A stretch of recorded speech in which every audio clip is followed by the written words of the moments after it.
Tiyang bago ka ra dyan, guys, mga bago ra tanong man, no? Talibot-libot ba?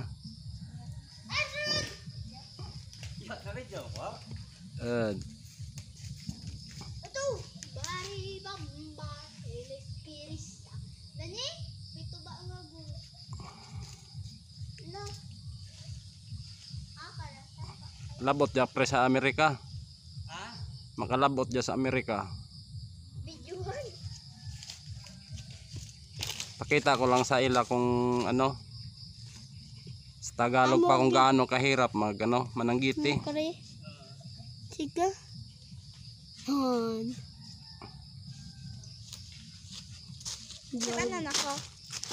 Hindi. Taas mo. Hindi magahod kay gablard ang cellphone. Sige.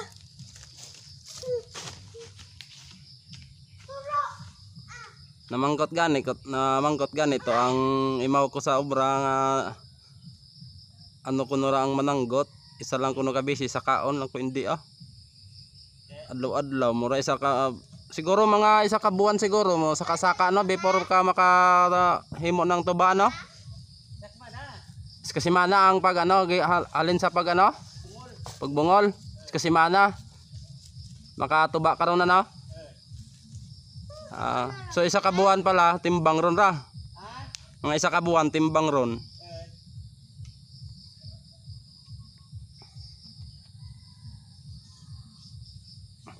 Yan guys Nami dad ba wala gaulag?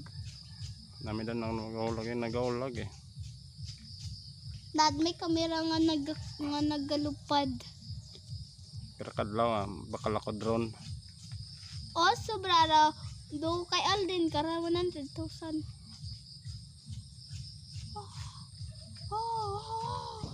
Mirakus ang pala pa. Hari Pamba Espiritista. Ulit rin. Nata. Hari Pamba.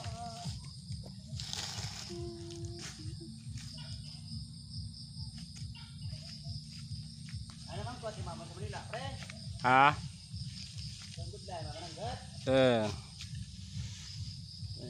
Sabi ko naman hirap talaga lalo na kung mag-ulan.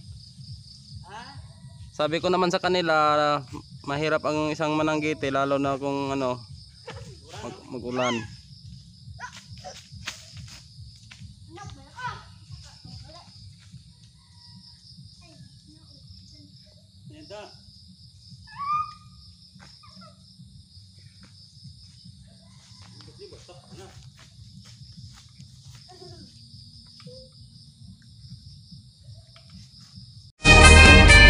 Save your time.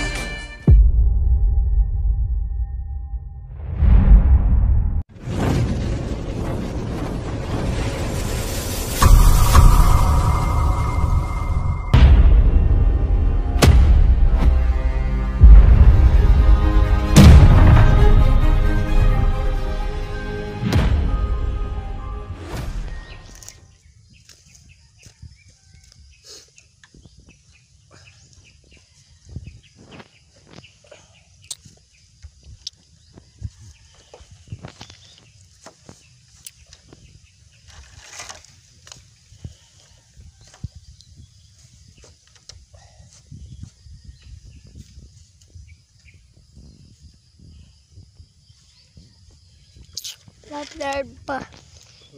Upload.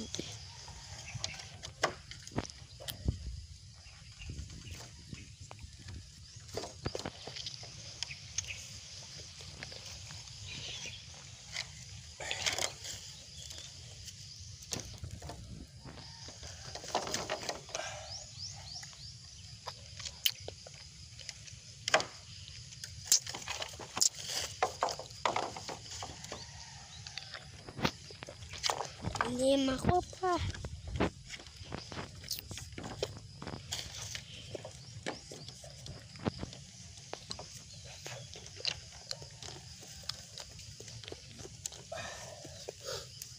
Tingnan natin ng maayos para mamaya walang sabit.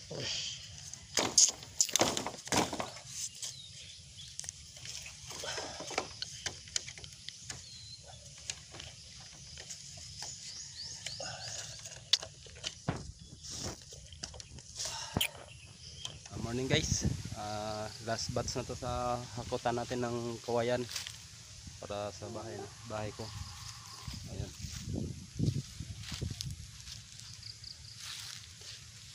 Yan ang karabaw gagamitin natin.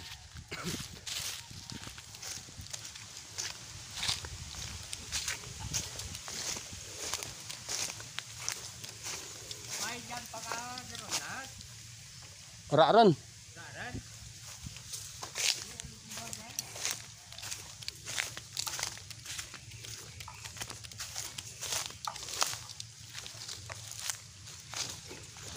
Yan dito. Dito ka lang banda. Doon. Yun sumipak lang block.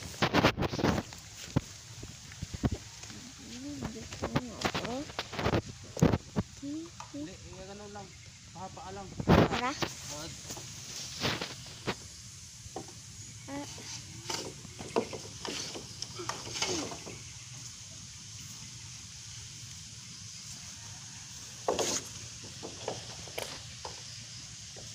Ano pa?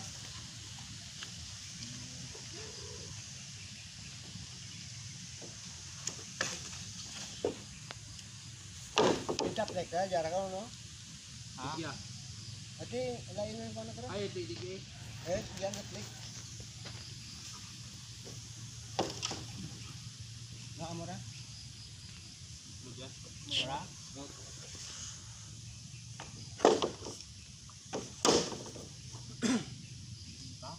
Bilang. 5 lang dito tayo ano man. Pulang kayo tatay ko kamu. Yang bilang gini na? Malang dya. Ha? Malang dya. Sila ang butong ka to. Hindi yung bitmayan to. Hindi ko hindi siya ang bibay. At tunang ko lang to eh. Untot lang dito sa may mangga. Ay kunang ko to kung ano. Pwede, partida na kung handa to eh. Mo dyan, mitadaman dyan. Mitadaman dyan, yung handara. Kaya mo tayo mo tayo. Ay kay... Dero, pagkabungan bangon mo. Eh? Dero, pagkabungan bangon, nagkarga mo. Tin, mitadara yung kanan to, ang butong to. Yan o dabay. Ano lang. Ibutang taran dya. Tapos dito lang ano. Hindi. Eh, saan pa ako to? Partida akong taran to. Pero may isa lang kabiyan. Silang bilog na? Ha? Silang bilog na? 4 lang. Apat? Diga 5. Jay. Lima? Lima?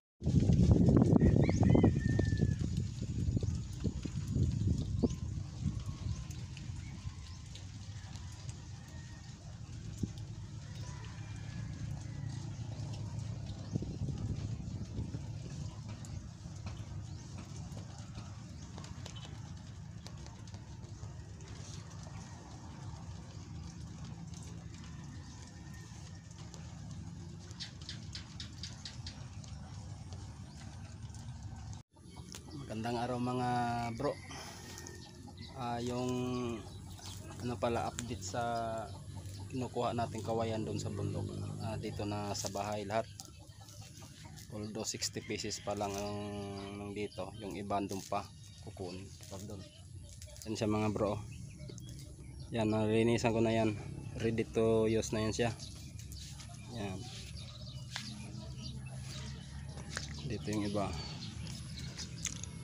Yan. Yun ang gagamitin sa bahay ko na gagawin ko ngayon dito. Yan.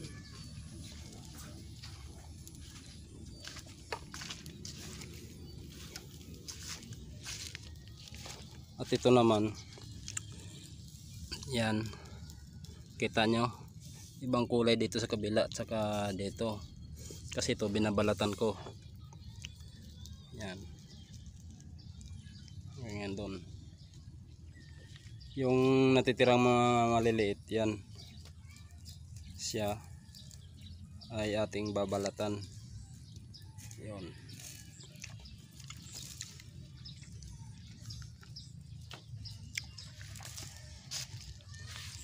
Yan siya. Pag naglilinis tayo ng kawayan, yan, napapansin nyo maraming tubig dito sa area kasi kagabi ang lakas ng ulan kasi may low pressure. Ngayon habang nagtatrabaho tayo dito, linalaga ko to kasi para hindi tayo magasto sa gas. Tingnan natin to kung ano.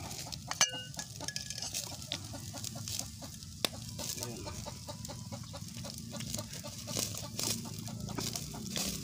Tigas pa yan. Ayan na muna natin na kumukulo. Ito yung ulamin natin mamaya tanghali para hindi tayo gasto sa gas. Alternative muna tayo, kahoy ang gagamitin natin. Yan. Yan. So kung napapansin nyo bro, so lahat palayan yan. So nandito tayo sa gitna. Yun, kita nyo, puro yan palayan, ang lawak.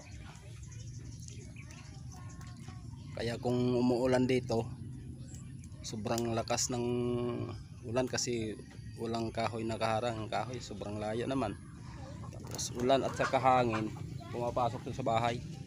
So, yan, ay ayusin ko yan. Although 2 years na yan siya nakatayo, pero medyo luma na siya.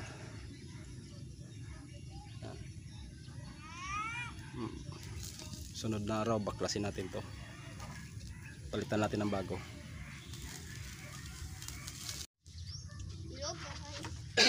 So ngayon mga bro, papakita ko sa inyo kung paano ko linisan tong kawayan na to.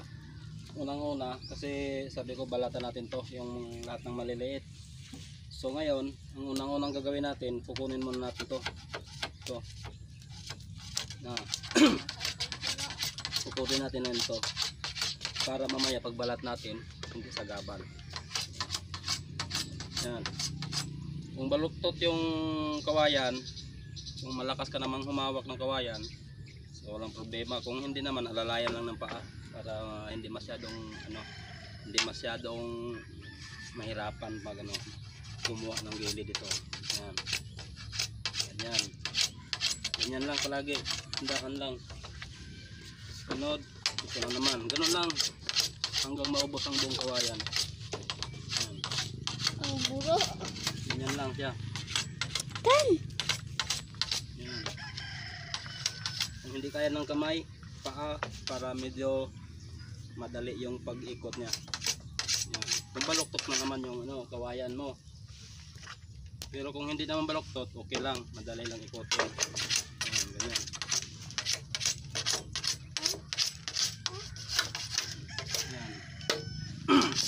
Kaya ba saan kompas to? Yan, oh. Saka ha? Saka. Kailangan yung gamit mong ito, kailangan na matalim.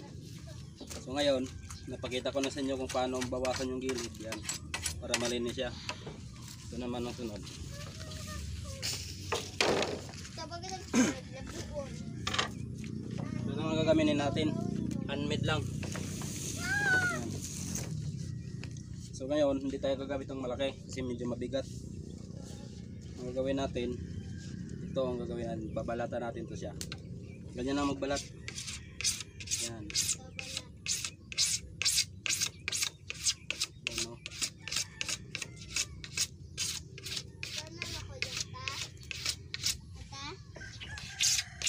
Isumukit, isum para makita. Dito.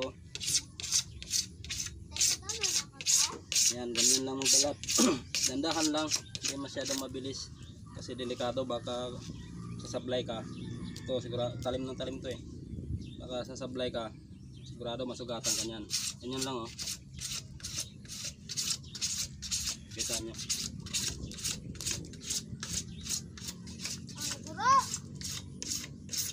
Yan.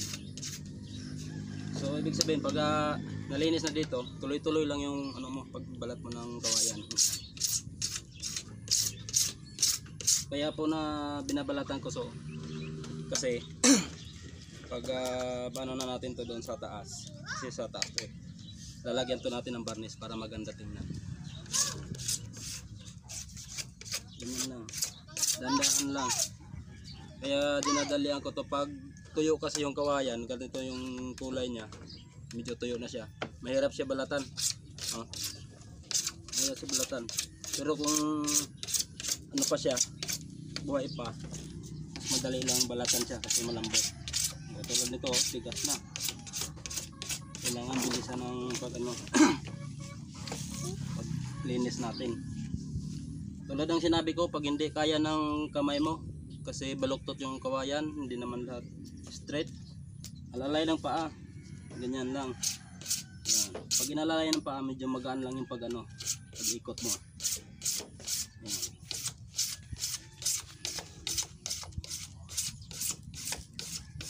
Yan siya, oh.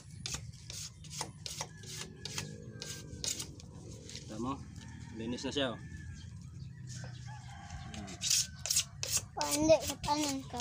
Pangulong. Ano? So ganyan lang mga bro ang proseso para mas madali nating magawa yung mga kailangan natin gawin sa kawayan, para at least naman may ideya po kayo na ganito pala ang paggawa. Sa lahat po na hindi alam sa may mga karanasan na sa paggawa ng bahay o sa pagbalat ng kawayan, so kita nyo naman kung paano natin gawin. Sa wala pa, ito para makita nyo, ganyan lang, dandahan lang, hindi ito pwede na pabilisan. Yan, kita nyo naman sobrang tigas na siya. Masakit na sa tainga pakinggan yung niya, tunog. Ganyan lang baluktot to na kawayan, kaya medyo mahirap siya mahirap siya ikutin. Yan. Katulad nito medyo may nakasagabal dito. Pag hindi ito nalinisan sa gilid na sa niya talaga, pag ganito mahirap talaga.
video natin. Sana naman kahit papaano may nakukuha kayo ng mga tips o kaalaman. Sana kung nakadaan ito sa wall nyo, subscribe naman kung maaari. Wala namang bayad to. So, ipakahit na naman ang notification bell para at least sa sunod ng mga video ma-update kayo. Sige, paano? Ingat palagi.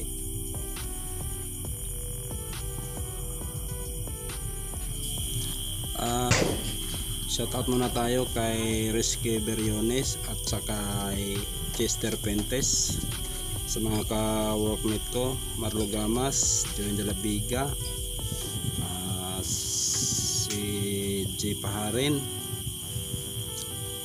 lahat na sa lahat ng mga ka-workmate ko. Ingat kayo palagi dyan. Abangan nyo na lang sa susunod kong mga video. Marami pa, sabi ko naman, marami tayong ipapakita dito sa pag-uwi ko. Maraming salamat ulit. God bless you all. Sana masagana yung taon na to para sa atin lahat.